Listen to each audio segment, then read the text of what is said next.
Vamos então dar início ao segundo painel, intitulado Do Presente ao Futuro das Tunas. Em primeiro lugar, vamos ter como orador o João Seabra e depois os outros serão oportunamente apresentados. Olá a todos, está tudo bem? Sim, olá. O meu nome é João Seabra. Em 1992 ajudei a fundar, sou um dos fundadores da Azeitona Tuna Ciências da Universidade do Minho. Vai já há 24 anos, pode nos fazermos 25 anos. O que é que isso mudou na minha vida? Mudou muita coisa. Fígado, essas coisas todas. Todos passámos por isso, não passamos? Os tunos são os bêbados e não sei o quê. É verdade. Mas não só, não é? Porque muita gente olhava para a minha geração naquela altura, há 20 e tal anos, e vamos tentar ver a diferença que havia há 20 e tal anos. Em 92 foi lançado o terceiro canal, SIC, só havia 2. Em 92 foi a primeira vez que tínhamos 3 canais na televisão. Não havia internet, ou melhor, a internet estava a começar, eu era de computadores, era dos poucos que sabia que havia uma internet, a maior parte das pessoas não sabia que era internet. Telemóveis também praticamente não havia, ou pesavam 800 quilos. Era fixe ser de uma tuna na altura. Toda a gente gostava de ser de uma tuna. Porquê? Porque não havia internet, não havia essas coisas, não havia nada para fazer. Vou ser de uma tuna. E tínhamos muito público. Toda a gente, ele é de uma tuna. Toda a gente queria ir para uma tuna. Isto foi mudando com o tempo. Nos últimos... Há outra coisa que também se alterou muito. A vida académica antes eram 5 anos e não se pagavam propinas. Podíamos reprovar à vontade. Eu andei lá 15 anos... Depois começou-se a pagar propinas e eu resolvi que já não era para mim. E por isso mesmo a vida académica era muito mais intensa há 20 e tal anos do que é agora, porque não se pode agora. E eu sei, de vez em quando ainda passo na azeitona, que agora uma das grandes dificuldades de sobrevivência das tunas é arranjar pessoal novo, porque o pessoal novo não tem tempo, ou porque os cursos são de 3 anos, ou porque têm muito que estudar, ou porque não podem reprovar, ou porque têm que pagar as propinas, ou então porque têm outras solicitações, ou seja, aos YouTubes, às televisões, aos joguinhos, aos não sei o quê, às namoradas, às não sei o quê, e as pessoas agora não têm tanto tempo para tunas. O que eu vos posso dizer, e ao contrário do que muita gente dizia antigamente, que olhava para nós, e eu lembro que muita gente olhava para nós e dizia, não tanto como em Espanha, eu lembro de irmos atuar em Espanha e eles em Espanha detestavam tunas, e havia aquele velho ditado que dizia, tu no bueno és tu no muerto. E eles diziam isto para nós. E um gajo olhava para eles. Então estes gajos não gostam, porque estes gajos são burros, devem ser espanhóis. E era um bocado assim. Em Portugal, começou no boom das tunas, começou no início dos anos 90, final dos anos 80, em que houve um boom grande das tunas. Primeiro as tunas foram vistas e bem vistas, depois começaram a ser menos bem vistas, agora acho que são bem vistas outra vez, ou para lá caminhamos. O que eu quero dizer é que muita gente pensava que nós éramos um bando de bêbados e que não fazíamos coisa nenhuma. Eu hoje olho para os meus amigos e para montes de outros conhecidos de outras tunas e vejo eles em muitos lugares de destaque, muitos lugares de destaque. E eles passaram pelas borracheiras, passaram pelos exageros, passaram por montes de coisas. Só que participar numa tuna ajuda-nos também a enfrentar a vida. E vocês sabem, quando organizam uma viagem ao Brasil para 20, 25 pessoas, vocês vão ganhar ali várias competências, desde a organização de eventos, desde contabilidade, desde coisas que vocês, se não pertencessem a uma tuna, nunca ganhariam na vida e chegariam à vossa vida profissional e não as iam ter. Ganham outras valências também, como as amizades. Vou-vos dar outro exemplo. Antigamente, a maior parte das pessoas que entravam numa tuna sabia que havia uma guitarra, sabia o que era um baixo, sabia o que era uma bateria, mas depois olhava para um cavaquinho, para uma braguesa, para uma bandola, para um bandolim e dizia assim, e aprendiam a gostar de instrumentos tradicionais que estavam em perda, principalmente perante o público urbano, digamos assim. Hoje em dia ainda é pior.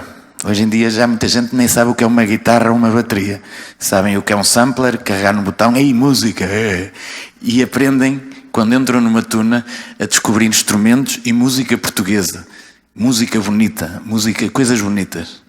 E que, se não fossem as tunas, nunca na vida ganhariam esse conhecimento.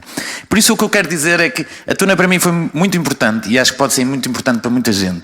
E não se deve deixar morrer as tunas. As tunas têm que ganhar força, mas ganhar força Agora cada vez é mais difícil, não é? Porque há outras vontades, as pessoas têm outras oportunidades, podem fazer outras coisas que antigamente ficavam ali. Aí, uma tuna, vou para a tuna, agora tem muitas coisas, há muita oferta.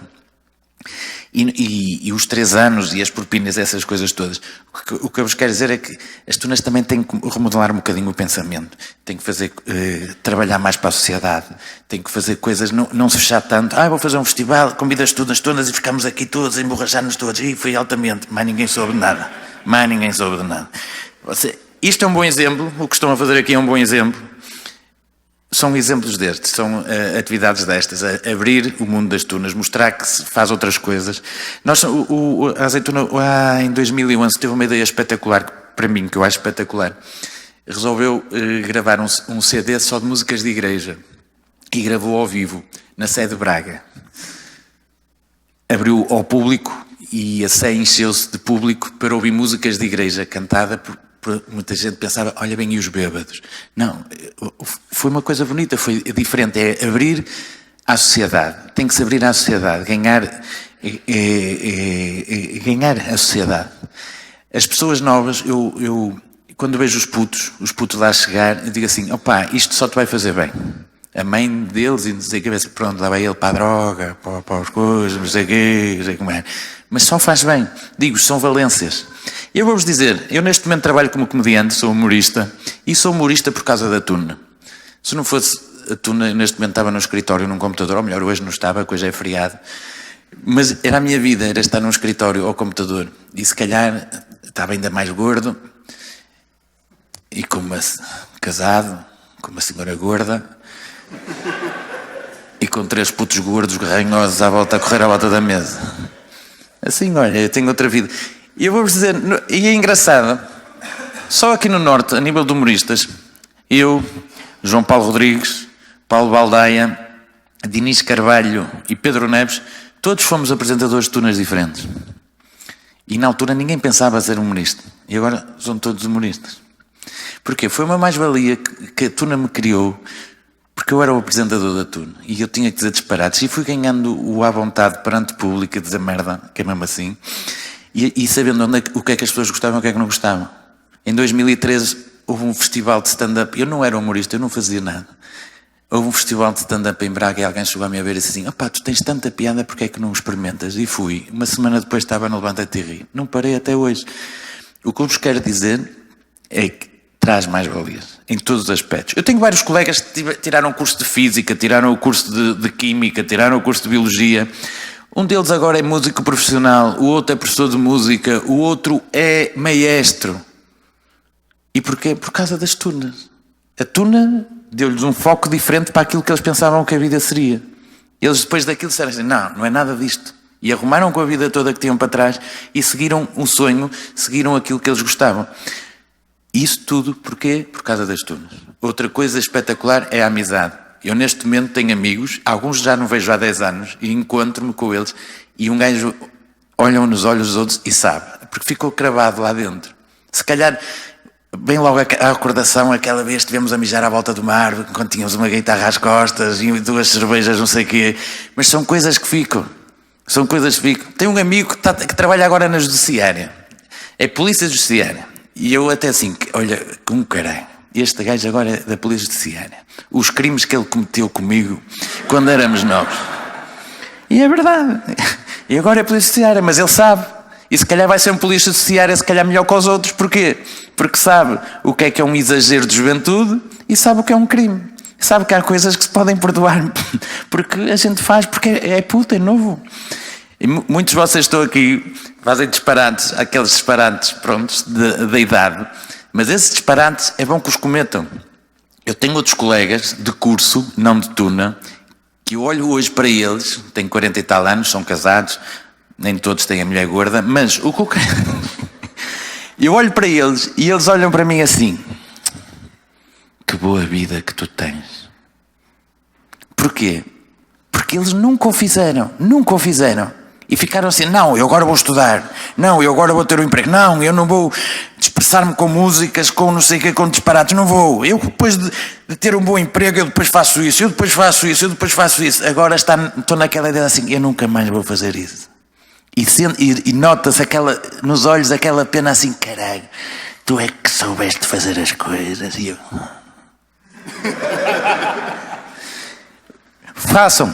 Façam, trabalhem para acho que as tunas são muito importantes mesmo.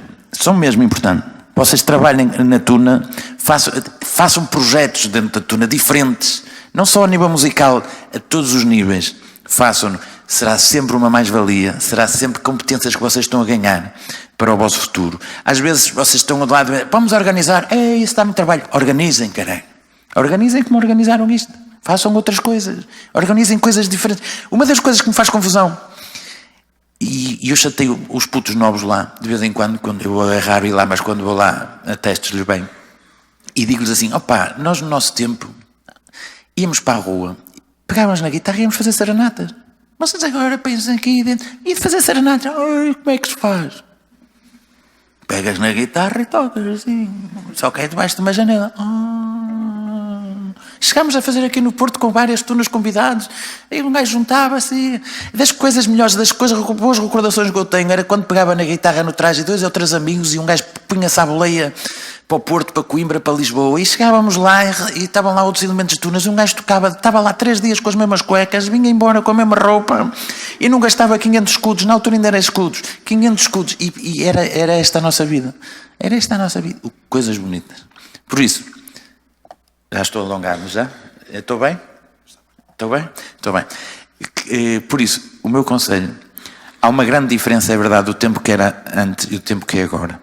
Mas não vacilem, é mais difícil agora pertencer a uma tuna. A sociedade não ajuda muito a quem quer ser um bocadinho boémio.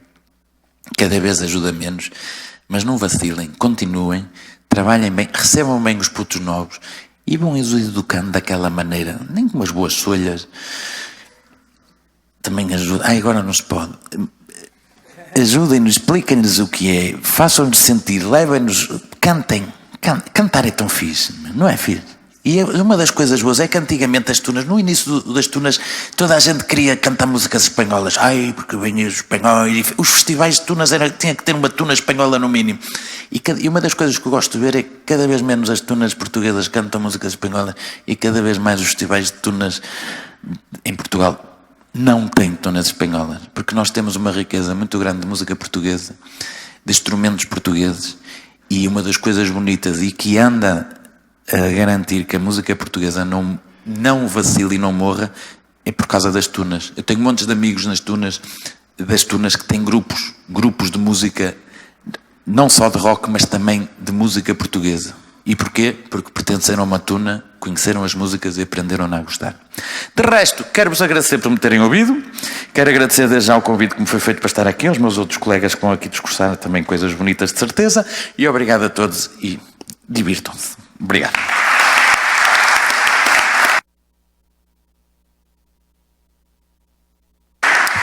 Muito obrigado ao João Seabra. De facto, trouxe-nos aqui uma exposição super pessoal, uma coisa super intimista. De facto, muitas das coisas que partilhou são coisas que nós sentimos e que vamos vivendo aos poucos. E por isso, muito obrigado. E obrigado também pelos elogios que fez a esta iniciativa. De facto, tentamos fazer as coisas de uma forma um bocadinho diferente para que possamos partilhar aquilo que somos com todos. Que é por isso que cá estamos. Eu não sei se será melhor fazer desta forma, vai ter que ser mais cedo, suponho.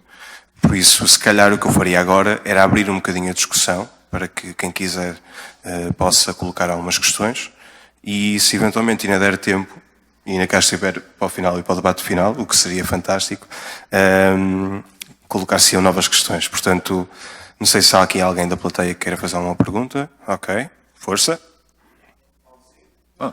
O estudante Rafael já leva o microfone. Ele é muito bom com o microfone, mas não digam a ninguém. Olá, o meu nome é Alfredo Marques, sou o ex-magister da TAFDUB e muito obrigado ao professor André Lamas Leite, Luís Pinto, João Seabra. Tenho duas perguntas, uma relacionada com o panorama das tunas em Braga, que é diferente daqui do Porto. Sinto que é muito mais restrito. Temos o Celta, o Fitubra Cara Augusta, que são festivais, possivelmente dos melhores festivais do país, o Celta, possivelmente o melhor festival do país. Gostava de saber qual é o seu entendimento sobre o panorama na cidade e sobre outra vertente que é a sua profissão. O que é que ser de Matuna influenciou, falou no Paulo Baldeia, no João Paulo Rodrigues dos Santos, e eu sei que nos vossos espetáculos já utilizaram música, nos vossos atos, e é sempre uma coisa boa de se ver. Gostava de saber o que é que as tunas influenciaram nessa decisão, porque é sempre bom ver música nos espetáculos, e é isso. Muito obrigado. Ok, muito obrigado. Panorama das tunas em Braga. Olha, vou-te dizer que, por acaso, ao contrário do que eu pensava, e na altura surgiu a Tuna Universitária do Minho, depois surgiu a Azeituna, depois surgiu a Gatuna, a Tuna Feminina, e depois, hoje em dia, já há cerca de 10 tunas, menos conhecidas, mas há. Os festivais, há 3 festivais, também existe o Trovas, Festival Feminino. O que nós fazíamos antes na cidade era diferente. Nós fazíamos coisas, íamos pela rua e as pessoas, uma tuna. Agora, passa uma tuna e ninguém repara. Porque tornou-se, digamos assim, é comum haver tunas, e gajos vestidos de tunas. As tunas tentam, e a Azeituna tenta, além de organizar o Celta, que vai ser para a semana, além de organizar o Celta, fazer outros acontecimentos. Neste momento, desde há 5 anos, fazemos um arraial minhoto, para calores, não sei o quê, mas com palcos, músicas, pimbas e farturas e não sei o quê, recebemos lá as pessoas todas, mas é organizado pela Azeituna, e a Azeituna tenta organizar coisas diferentes, porque é o que eu te estou a dizer, as tunas devem, vamos fazer coisas, não só o festival é muito bonito, e até também tivemos a ideia de, desde há uns anos para trás, transformar também o festival todos os anos tem um tema e obriga as tunas a tocar músicas diferentes todos os anos. O ano passado foi o rock, há 2 anos foi o Brasil e este ano é a Latinoamérica. Ou seja, as tunas são convidadas, mas pelo menos uma música tem que inserir dentro daquilo. Ou seja, tentar mudar um bocadinho, senão estamos sempre a bater na mesma tecla. E em 92, 93, 94, no Teatro Circo, onde cabiam 700 pessoas, nós metíamos 1200 pessoas. Vendíamos convites, pessoas à porta tinham que ficar à porta. Agora cada vez mais é difícil encher um teatro.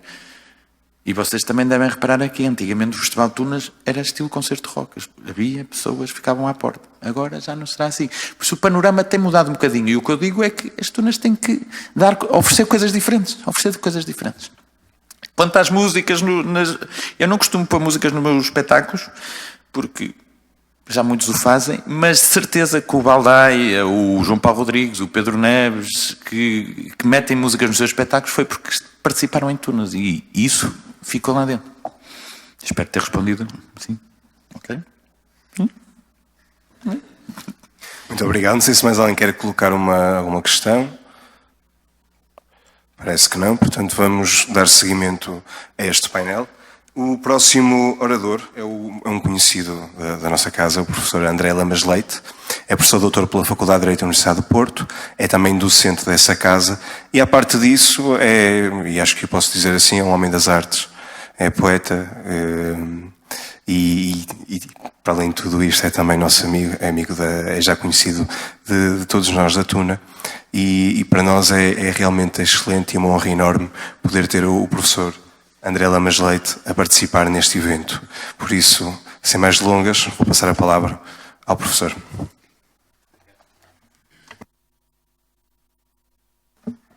Boa tarde. Antes de mais, não levei a mal eu falar daqui, deixa-me só ligar aqui o cronómetro, porque isto de pôr um jurista a falar, eu vou desligar depois quando estiver na hora, faça de me dizer, para eu me calar. Começo, obviamente, por agradecer o amável convite que me foi dirigido, em nome da Tuna ali pelo António, que para além do mais hoje é colega de escritório, portanto significa que os bêbados também chegam longe, de facto, como foi dito aqui ao longo desta sessão, e um dos colegas, aliás, mais proeminentes de escritório, não é? Depois, segunda-feira, tens que me pagar alguma coisa, não é?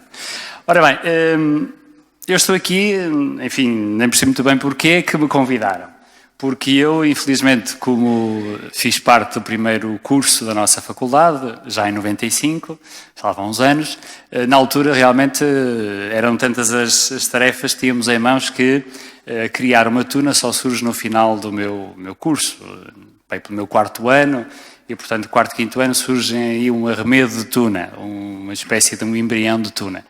E, portanto, eu estava já envolvido noutras atividades, portanto, não cheguei a fazer parte da tuna, mas, uma vez que eu sou uma espécie de mobília da faculdade, não é? Porque realmente entrei lá e nunca mais saí, enfim, que se calhar diz alguma coisa sobre mim, que não é muito bom, mas eu queria felicitar, antes de mais, a tuna de elite, não é? A TAFDUP, pela circunstância de já pelo 2º ano, eu estive aqui o primeiro ano com muito gosto a assistir a este Tunex, por aquilo que realmente vocês são. E agora falo em nome pessoal e, enfim, de alguma forma, não que eu ocupe nenhuma posição institucional na faculdade, ainda bem, nos tempos que correm, diga-se de passagem, mas falando também enquanto docente da Faculdade de Direito do Porto, sinto muito orgulhoso pelo facto de estudantes da minha casa estarem a organizar algo que vai para além daquilo que é habitual as tunas fazerem. E é assinalável que o estejam a fazer pelo 2º ano consecutivo no Salão Nobre da nossa universidade, que pelos vistos não é tão exigente na nobreza das iniciativas do que o Salão Nobre da Faculdade de Direito da Universidade do Porto. Bom, mas isso são outros 500, são outros problemas que se irão certamente ultrapassar, porque as instituições têm pessoas à frente, mas felizmente há uma limitação de mandatos, ainda existe alguma coisa de democrático em alguns lugares.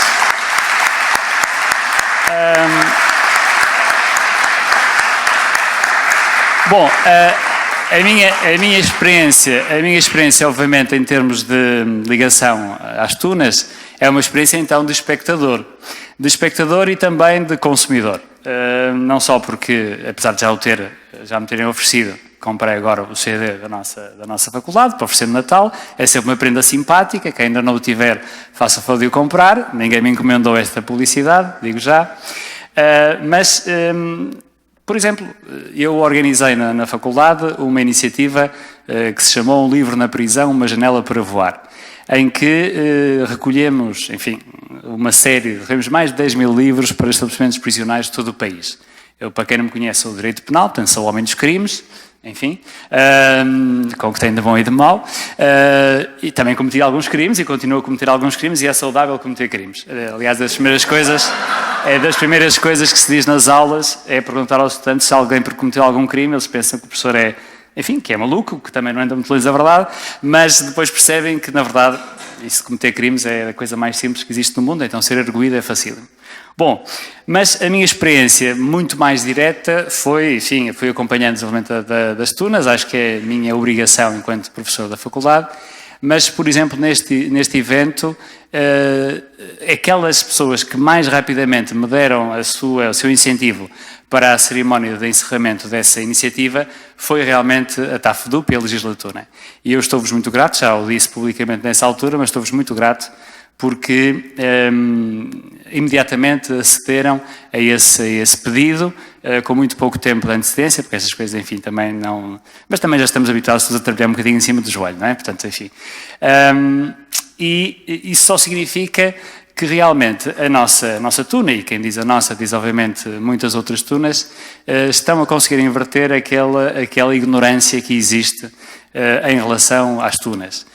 Como aqui foi dito, como em tudo na vida, há espaço para bebedeiras, há espaço para a pessoa se divertir, há espaço para sermos sérios, e realmente a importância, como disse João Seabra, aliás, é sempre muito difícil falar depois dele, porque não tenho a sua piada, enfim, como é visível.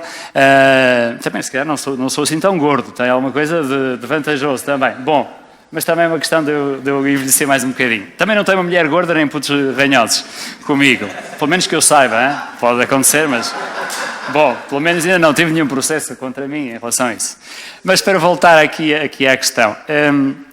Este movimento que se nota agora nas tunas, e procurando um bocadinho falar daquilo que pode ser o futuro das tunas, enfim, enquanto analista, se é que posso dizer desse futuro, passa muito pelas tunas realmente sentirem a responsabilidade de envergarem o traje que envergam e por muitas vezes se darem ao respeito. Disseram respeito no sentido de fazerem perceber à sociedade e às instituições que servem exatamente isso. Aqui foi dito, e é verdade, enfim, falávamos há pouco de uma tuna na Costa Rica, não é? Que é Porto Rico, exatamente, que é financiada pelo governo e que é realmente uma instituição de referência.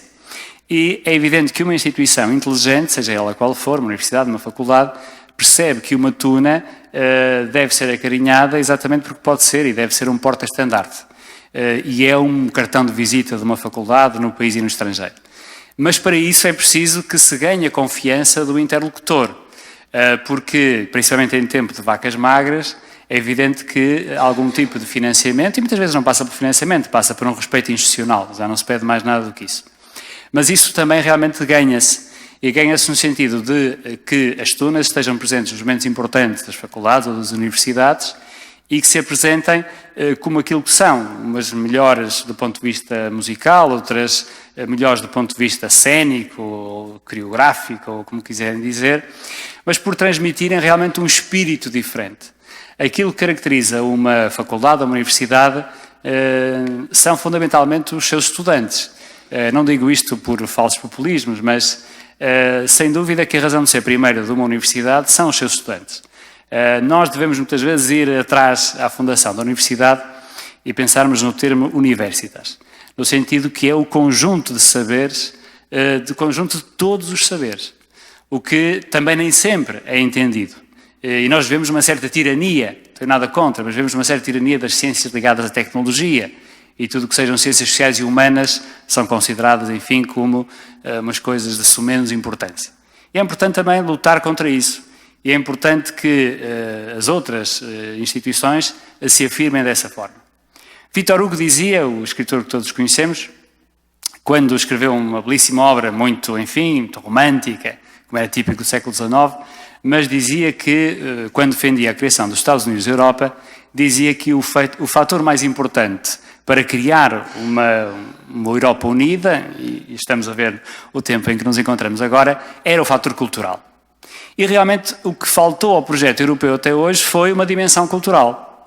Foi nós sentirmos-nos europeus, sentirmos parte de um projeto.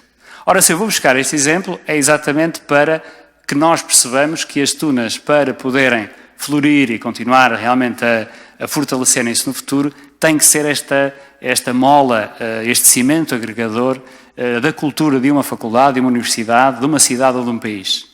E esse é o convite que é feito a cada um de vós que estáis realmente integrados numa tuna ou numa tuna feminina, porque será essa responsabilidade, que está muito ligada à responsabilidade social, que aqui já foi dito. É importante que a sociedade perceba que as tunas estão para servir também a comunidade, e têm-no feito já, e penso que a imaginação não vos falta, e irão conseguir sempre fazer muitas outras coisas. Sei que, não só ao nível da tuna, mas de outros estudantes da minha faculdade e de outras, fazem torneios de futebol com os reclusos, por exemplo, vão buscar aqueles que são os esquecidos dos esquecidos, vão às franjas da sociedade, e isso realmente é aquilo que caracteriza, eu diria, um estudante por natureza.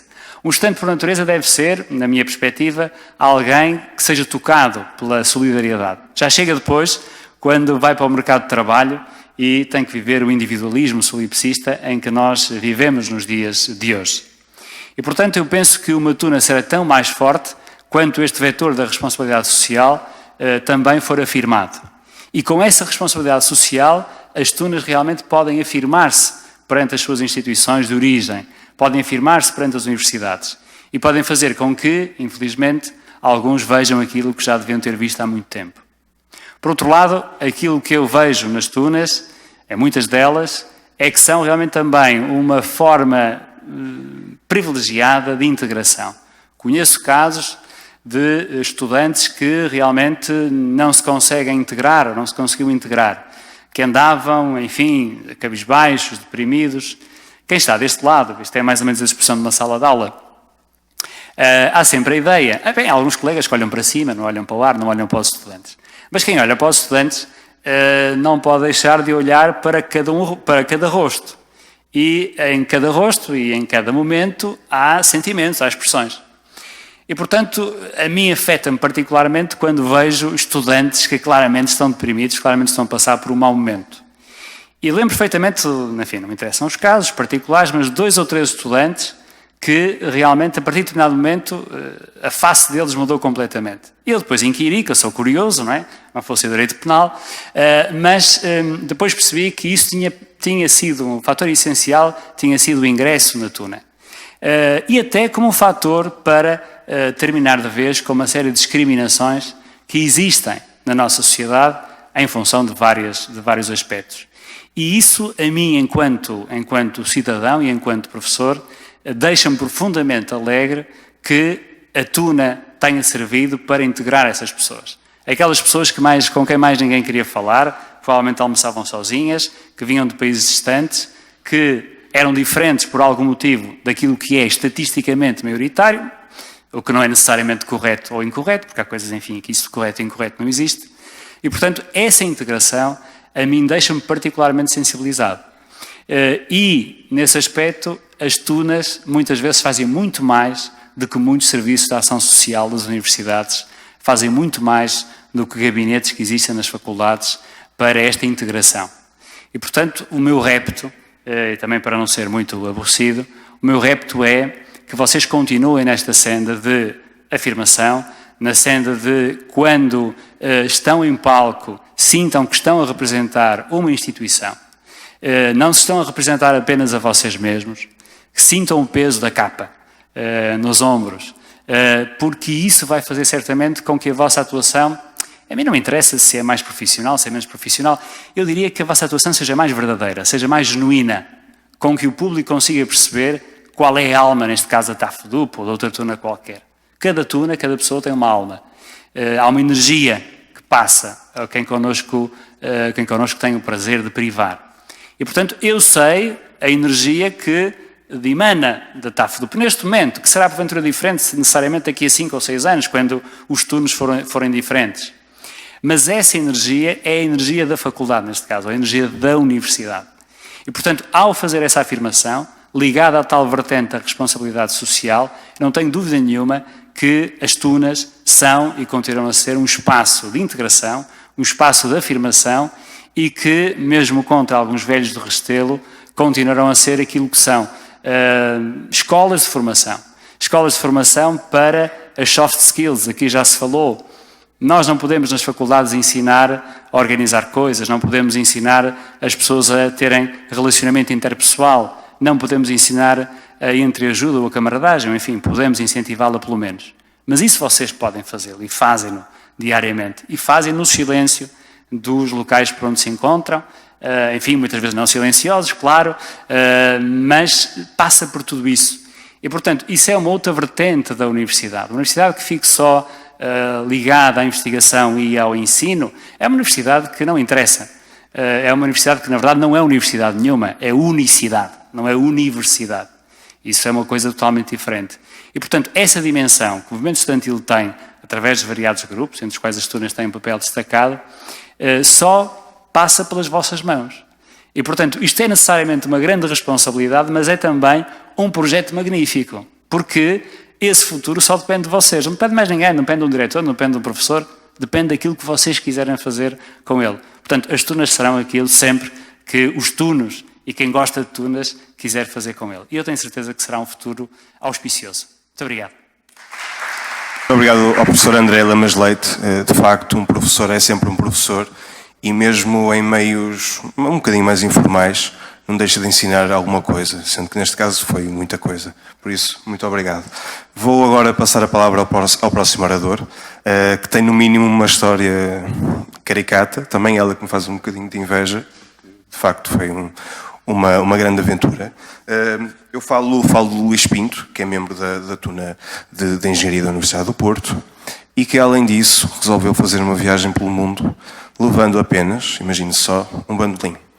Boa tarde a todos, sou o Luís Pinto, espero que tenham estado a gostar do ciclo de palestras de hoje à tarde, foi extremamente esclarecedor. Eu apresento-me hoje como sendo, pelos vistos, o único ainda estudante do nosso painel de oradores.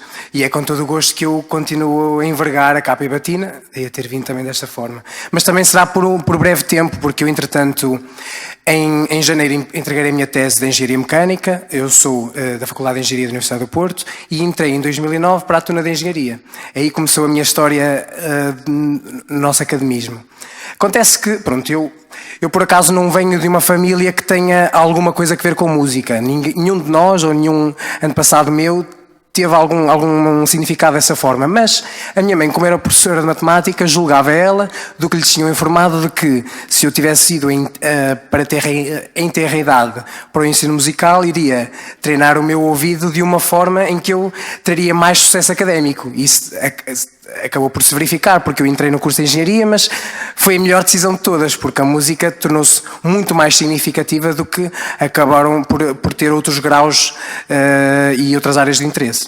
Mas falando então sobre como a Tuna moldou a minha perspectiva da vida. Então, eu tinha acabado de entrar como caloiro na Faculdade de Engenharia, em 2009, e como todos os caloiros, são obrigados, não é, a fazer o que as hierarquias superiores lhes manda.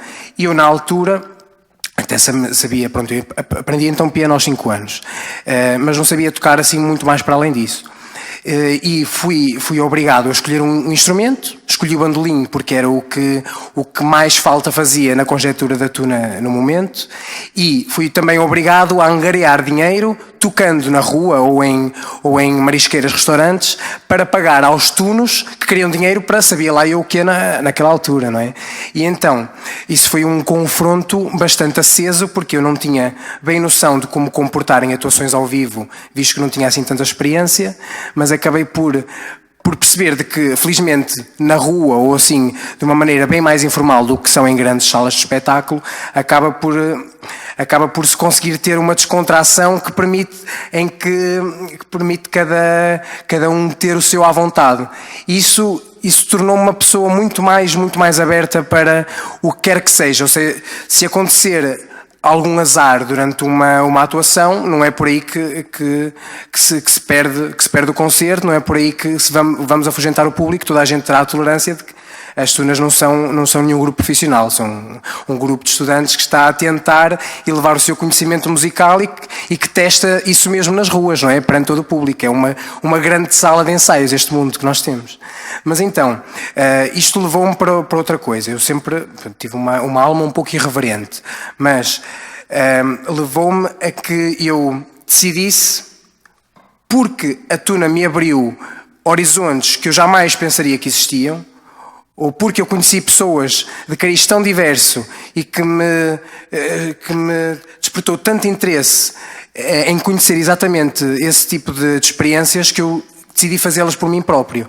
Ora, eu, como não tinha a disponibilidade financeira, resolvi fazê-lo por minha conta. O que aconteceu? Já tinha tido algumas experiências semelhantes durante o verão, mas no fim do meu 3º ano de curso resolvi parar efetivamente um ano e, sem nada, saí de casa só com o meu passaporte que tinha tirado previamente e com o meu bandolim. Deixei todas as moedas em casa, apenas uma mochila com alguma comida e roupa para o início da viagem, e fiz-me assim à estrada, tendo como objetivo dar a volta ao mundo num ano, porque eu tinha a noção em que, isto também é bastante interessante, então, é o meu pai que me paga o curso, e era na altura, e então aquilo deixa-me numa obrigação tal em que o investimento poderia muito bem ter ido por água abaixo se eu, durante esse tal ano, decidisse fazer outra coisa qualquer. E eu estava na altura convicto de que iria voltar para continuar os meus estudos, mas na realidade eu não me conhecia assim tão bem a mim próprio. E como pode alguém que não se conhece bem a si próprio imaginar que carreira quer vir a seguir no futuro, ou que pessoa quer vir a ser? É impossível, é incoerente. Temos que ter ou passar por experiências o mais diversas possíveis para irmos formando um caráter e uma opinião. E na altura, pronto, foi o que eu fiz. Eu saí de Portugal. Eu vou ser muito sucinto, porque isto aqui não é sobre viagens, é sobre de como tudo isto me faz sentir ainda mais perto do movimento da Tuna. E segui viagem. Comecei a pedir boleia, França, Espanha, Itália, neste caso apanhei um ferry para a Grécia, cá estava eu, Turquia, e vou parar aqui um bocadinho. Não sei se vocês sabem, pronto, saberão os académicos, não é, os estudiosos do mundo tunaril, em que, de facto, um tuno era exatamente alguém do ensino superior que não tinha meios suficientes para estudar ou para sustentar de uma forma completa e, portanto, servia-se da população em geral ou de trabalhos que iria arranjando para conseguir prosseguir os seus estudos. Neste caso, até havia uma tendência de que, no mínimo, desde o Renascimento até ao século XVIII, XIX, em que havia quase aquela obrigação, ou o dogma, não é, de que a população tinha a obrigação para sustentar os estudantes. E então, desde tempos antigos, há sempre o aproveitamento por parte dos estudantes para continuar a estudar. Isto foi um pouco o que eu fiz, apesar de ter feito fora do âmbito da universidade, porque estive a viajar, mas regressei. Isto foi, sem dúvida, uma construção de pensamento, ou seja, isto foi uma educação que eu tive, um gap year, mas as tunas fazem-no diariamente cá na nossa cidade e por todo o país e por todo o sítio onde existem tunas. Pronto, vou ficar aqui. Eu vou só contar um ou outro episódio assim mais irreverente. Eu não tenho muitas imagens porque eu saí sem câmara. Vou contar assim um episódio mais flagrante. Então estava eu no Oman que faz fronteira com a Arábia Saudita, o Iémen e os Emirados Árabes Unidos. E então Muscat, que era a capital e continua a ser a capital do Oman, foi fundada por portugueses na altura do caminho marítimo para a Índia.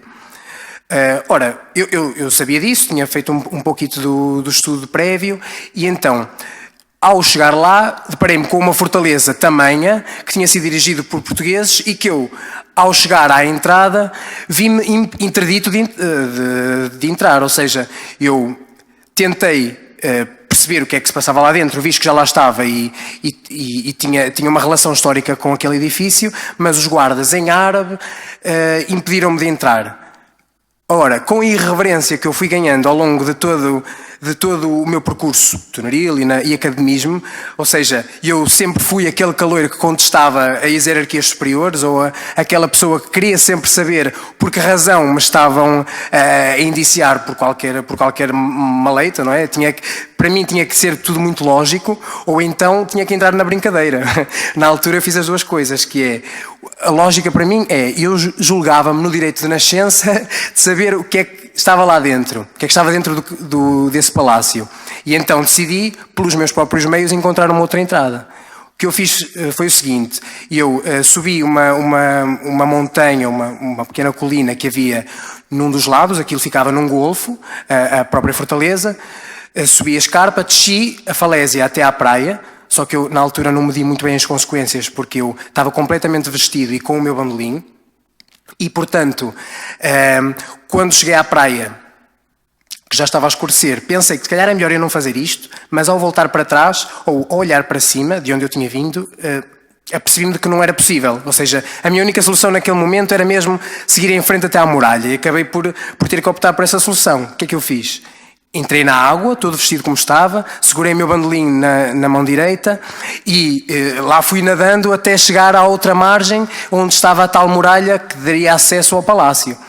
Assim fiz, por acaso não foi assim tão difícil quanto eu julguei que fosse, demorou algum tempo devido às condições, subi a muralha e quando cheguei lá acima apercebi-me de que tinha deixado o passaporte no bolso, num dos bolsos das calças, estava tudo úmido e eu lá em cima a desesperar um pouco para que ele secasse enquanto fazia tempo também para ver se o caminho era livre para poder descer e entrar no palácio, até que o fiz. Mas filo durante pouquíssimo tempo, ou seja, a minha intervenção de querer saber o que estava lá dentro foi fantasticamente curta, porque logo 3 militares fardados me viram à distância, começaram a correr na minha direção, e eu cercado também não poderia fugir por nenhum canto, não é? Agarraram-me, meteram-me um carapuço na cabeça e atiraram-me para dentro de um jeep, e eu na altura não sabia bem, não é, o que é que estava a acontecer, o que é que estava a passar, pelo menos pensei, pronto, são militares, devem ser dos bons. E então...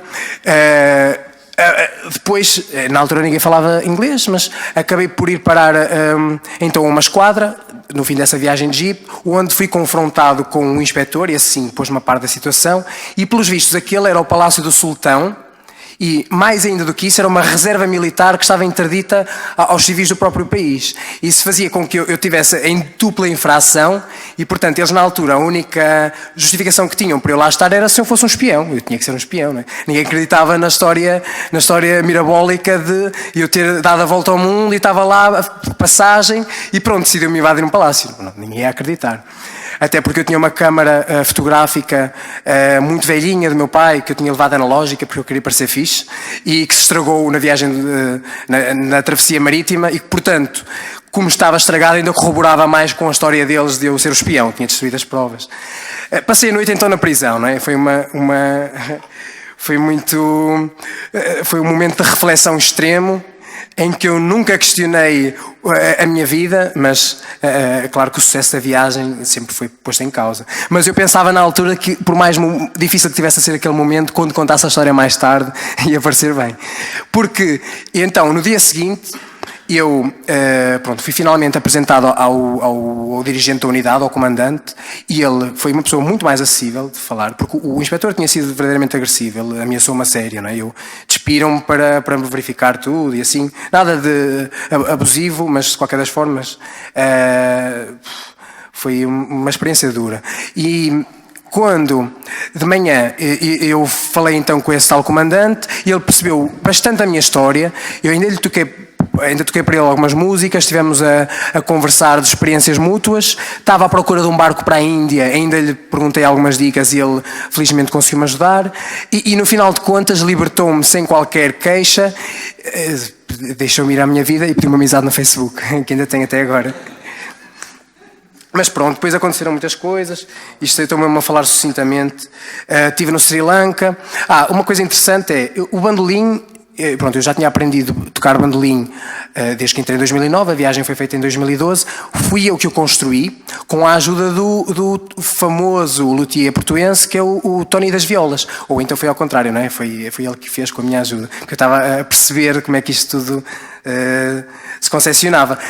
Por acaso no Sri Lanka também tive outra história curiosa, mas vou só abreviar muito, em que eu sempre soube que ia ficar um mês preso numa ilha sem saber onde, ou sem ter forma de sair. Foi aqui no Sri Lanka.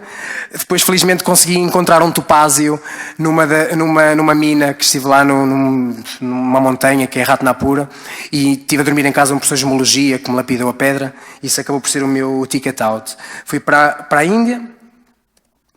E depois aconteceram coisas aleatórias, inacreditáveis. Eu, muitas vezes, não tinha dinheiro nenhum. Nunca, não andava com dinheiro, porque eram, felizmente, amigos que me iam sustentando. Eu sabia apanhar bem boleia e tudo isso. Desta vez, isto foi um canal de YouTube que eu tive, porque eu participei na gravação do India's Got Talent. Eu fui lá de propósito a Mumbai, à Film City, para encontrar isto, consegui encontrar. E com isso, eles ficaram satisfeitos com a minha história. Isto aqui é o meu pessoal a despedir-se. Eles ficaram satisfeitos acharam que tinha pano para mangas de forma a ser suficiente a investirem em mim, e em troca deste canal no YouTube, em que me deram uma câmara e eu era o locutor, era o apresentador, era a pessoa que trazia a cena, pagaram-me um voo para um destino à minha escolha. Isso foi fantástico, porque ganhar dinheiro para vistos e para comida é super fácil onde quer que seja, mas às vezes para voos intercontinentais ou mesmo entre países vizinhos podem ser muito caros. Isso foi só... Isto não Taj Mahal, não tinha, imaginem-se, estive em Agra e não tinha dinheiro para entrar no Taj Mahal, não havia hipótese. O que é que eu fiz? Pus-me a tocar num restaurante que tinha vista para o Taj Mahal, pronto, ainda ganhei dinheiro, mas não ganhei suficiente para entrar. Esteve lá. Depois aconteceram outras coisas, em que eu estive no Nepal e, aleatoriamente, isto era o canal que eu tinha, Life Travel Luís Pinto, e então ainda fiz o trekking até o Everest Base Camp, em que são 5.500 metros de altura.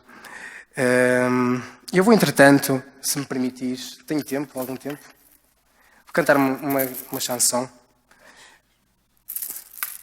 Eu às vezes trago bandolim, mas agora trouxe os tomates de boi.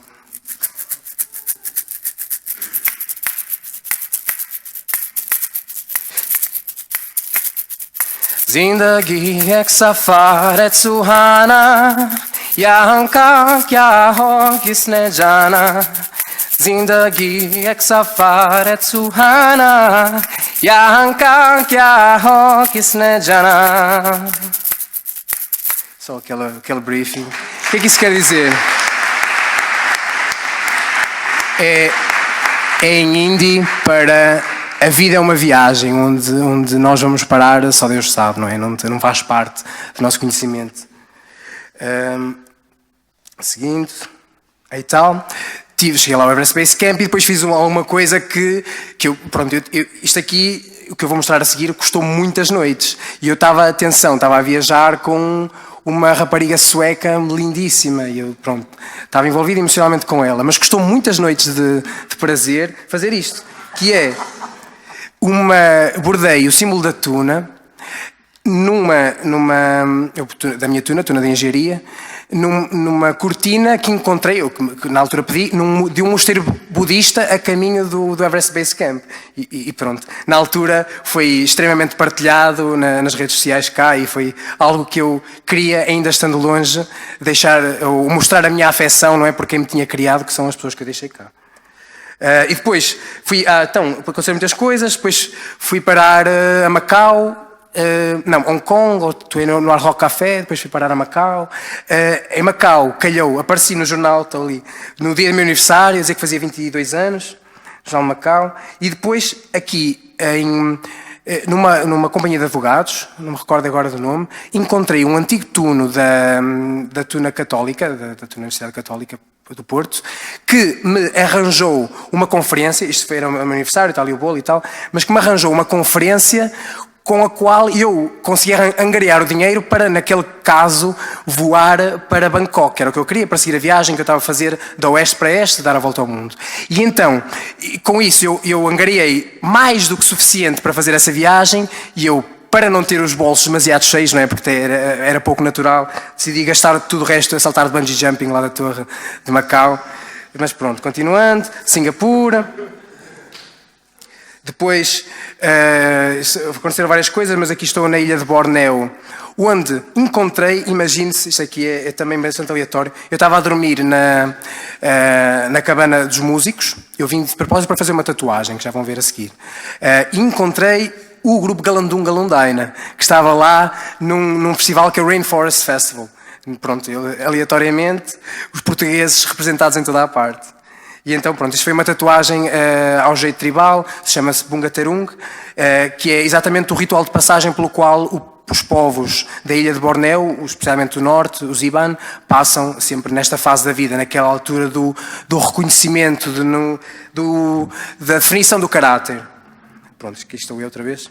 Então, fui ter a Austrália, muitas coisas aconteceram e tal, e acabei de tocar com este senhor, que me encontrou em Melbourne, estava eu perdido, sem saber muito fazer, levou-me para a quinta dele em Brisbane, no estado de Queensland, que é bem no norte, onde ele tocava bandolim, e por causa de eu ter conhecido e tudo isso, acabei a ajudá-lo um pouquinho na quinta de cavalos que ele tem, e a aprender imenso sobre música, porque ele tem vários CDs editados, mas mais especialmente eu toquei com a Orquestra Nacional de Bandolins da Austrália num concerto em Brisbane no Dia da Mãe, na Casa do Governador. Isso foi um marco mesmo importante, porque uma coisa é a gente ter aquela, pronto, aquela tesão de que é um bom músico e de que consegue chegar a qualquer lado, mas quando tem o reconhecimento pelos seus pares ou por pessoas bem mais respeitadas que nós próprios, acaba por, não é que enalteça o ego, mas dá sem dúvida mais motivação para continuar. E aqui estou eu. Isto foi uma coisa bem mais aleatória também, já que estou a mostrar os vídeos. Então, eu ia voar para os Estados Unidos, não voei porque eles obrigavam a ter um visto de retorno. Ao ir para o Canadá, o que aconteceu? Eles iam não permitir a entrada, mas estava lá uma equipa de National Geographic a filmar. E pronto, foi isso que aconteceu. Por estar lá a equipa de National Geographic, fizeram as perguntas certas, nenhuma que ver com como é que eu me iria orientar, mais se eu trazia estupefacientes ou não, fizeram um scan ao meu bandolim e tudo isso. Ou seja, foi esta boa fortuna que me permitiu concluir a viagem, de facto, porque se eu ficasse um continente a menos, era como se não tivesse feito nada. Isto aqui era uma coisa progressiva.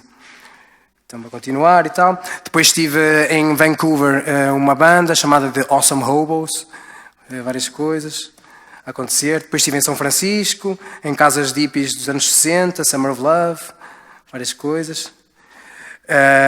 Isto por acaso calhou bem em que eu estava a apanhar boleia para baixo e num sítio aleatório pedi boleia logo ia à primeira vez para um descapotável BMW com 2 raparigas lindas lá dentro, e uma delas era filha de um magnata de Hollywood e levou-me para a casa dela em Hollywood. Pronto, fiquei lá durante algum tempo. Depois aconteceram várias coisas. Eu fui roubado em Santiago, não há imagens disso. Eu estive lá na Comic Con, fui roubado e tal, mas correu tudo bem. Na altura não tinha dinheiro nenhum para regressar, mas fiz uma tatuagem, já fiquei mais feliz. E acabou por me emparelhar com uma outra senhora que eu conheci mais tarde, que tinha milhas suficientes acumuladas, que depois de facto me pagou o voo para o Porto. Sueca, não. Não, essa era mesmo americana. Vou só fazer outra coisa. Quanto tempo é que eu tenho? Eu sou o último. Ixi, são mais algumas. Mais 5 minutos, pode ser? Ixi. É muito? Pronto, então eu vou confiar no nosso moderador. Vou seguir em frente. Pronto, depois cheguei cá e apareci na televisão e foi fixe. Voltei à Tuna, às grandes vitórias, que é assim sempre, Tuna de Engenharia em grande nível. Também tive uns cantantes de concertos e assim. Continuei a fazer bolhas de sabão para me sustentar cá, porque a vida de estudante continua a ser difícil, não é como o tempo das vacas gordas do João Seabra, em que as propinas eram gratuitas. Não, a gente tem que pagar propinas, é verdade. É o nosso. E depois vim parar ao sítio mais inacreditável de sempre. Então é o seguinte, eu moro na única República de Estudantes do Porto, a Real República dos Lisos, que está aqui apresentada na ilustração. Comemoramos o nosso 57º centenário porque, por tradição, cada ano equivale a 100 anos de experiências. Tal é a dimensão de academismo naquela casa. Pronto, vou só passar imagens rápido, mas o que eu queria salientar é as repúblicas, isso por acaso foi um argumento não utilizado hoje, as repúblicas sempre estiveram intimamente ligadas às tunas. A República existe desde um diploma régio, 1309, de Dom Dinis, está ótimo. Na zona da Almedina, lá em Coimbra, criaram-se casas para estudantes. No entanto, eram essas casas de custo muito reduzido, quase as únicas, nos quais os tunos se podiam refugiar, porque não tinham muito mais sítio para onde ir. E sempre esteve integrante da dimensão das tunas e da dimensão das repúblicas 3 coisas, que eram: primeiro, responder às aulas, eles todos eram estudantes. Depois, fazer donzelas e fazer serenatas às donzelas. E ultimamente, que era a subsistência deles, seria roubar galinhas às capoeiras e sair das lojas sem pagar. E cada um, salve-se quem puder, era o que eu estava a dizer, a população fechava os olhos porque eles eram estudantes e eles podiam. Na altura aquilo era só de alta burguesia ou de nobreza que podia estar a estudar. Isto é a nossa casa. Está ótimo. Só para terminar mesmo, que já está na hora. Então, o academismo sempre foi isto desde as repúblicas e não tanto já nas tunas, porque vivemos, o boom das tunas veio já depois do fim do Estado Novo. Foi um catalisador para cada um expressar a sua opinião que tem, tanto a política como social, ou seja, é importantíssimo nós utilizarmos os nossos meios disponíveis, como sendo, neste caso, isto é um carro do cortejo que a gente fez o ano passado. Este é um carro do cortejo em que fizemos há 2 anos. Isto tudo é simples, não é? São pequenas mensagens, cada um diz o que lhe vai na alma, mas manter a nossa voz ativa é o que nos distingue de todos os outros que são apáticos. Não, nós temos essa realidade porque nós somos pessoas informadas, não tivéssemos nós a estudar o ensino superior. E então, continuando, só é o meu último slide. Pronto, independentemente de onde a vida me levará no futuro e o que já aconteceu comigo até agora, jamais esquecerei a experiência de ter entrado na tuna. Serei tuno, ou tunante, ou tuneiro, já é mais depreciativo esse nome, mas para sempre levarei isto no coração, sempre quererei regressar às minhas origens quando houverem festividades da minha casa ou sempre que houverem grandes eventos académicos, porque isto são coisas que por mais que nos desliguemos, porque a vida necessariamente continua, não serão esquecidas. Estarão sempre parte e está na minha memória, está na memória dos que viram comigo e mais ainda na memória dos que não tiveram as mesmas experiências que eu, que serão muitas mais. Obrigado.